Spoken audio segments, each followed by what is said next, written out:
कि पढ़े लिखे में और बिना पढ़े लिखे में क्या फर्क है।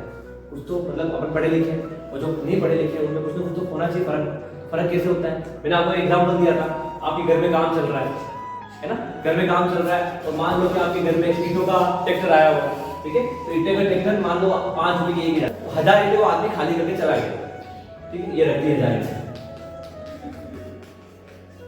ठीक है, वो 1000 ईंटे क्या गया खाली करके चला गया। डन। अब सिंपल सी बात है, पापा ने जो आपके कारीगर था उसको बोला कि तू गिन ले एक बार 1000 ईंटे है नहीं। उस आदमी ने गिनना स्टार्ट किया, 1 2 3 4 5 ऐसे गिन रहा है, उसको 1 घंटा लगा गिनने में। डन।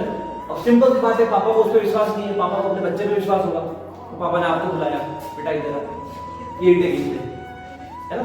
तो अगर आप भी 1 2 3 4 5 करने लग गए तो उस कारीगर में और अपन में फर्क क्या बात समझना। आप भी अगर 1 2 3 4 कर रहे हो, आप भी 1 घंटा लगा रहे हो, तो उसमें और आप में फर्क। अपन पढ़े लिखे कुछ तो फर्क होना चाहिए। अपन कैसे गिनेंगे, अपन ऐसे गिनेंगे कि ईंटे को अपन ने क्या कर रखा है, इस चैप्टर में अपन को ये चीज सीखनी है, ईंटे कैसे गिनते, ठीक है, पढ़ रहे हैं लेकिन ईंटे गिनना सिखा रहे हैं, कैसे कि उससे अपन को बेहतर बनना है। क्या किया, जैसे ईंटे ना, मान लो ये आयताकार बॉक्स बन गया ईंटों को जमाने के बाद, ठीक है, ये बन चुका है। मैं क्या करूंगा, इसकी लंबाई देखूंगा, मान लो इसकी लंबाई 12 है, इसकी लंबाई कितनी है 14 है, चौड़ाई कितनी है 14 है, और जो एक ईंट है ना उसकी लंबाई जोड़ दीजिए, ये है मान लो 3 और ये मान लो 2, यानी क्या क्लियर। अब मैं क्या करूंगा, मैं सिंपल सा काम करूंगा, जो आपका बड़ा भाग है ना उसका क्षेत्रफल डिवाइड कर दूंगा किससे, आपकी ईंट के क्षेत्रफल से, तो क्या आ जाएगा नंबर ऑफ ईंट। जैसे कि 12 आयताकार मान लो 12 × 13, डन।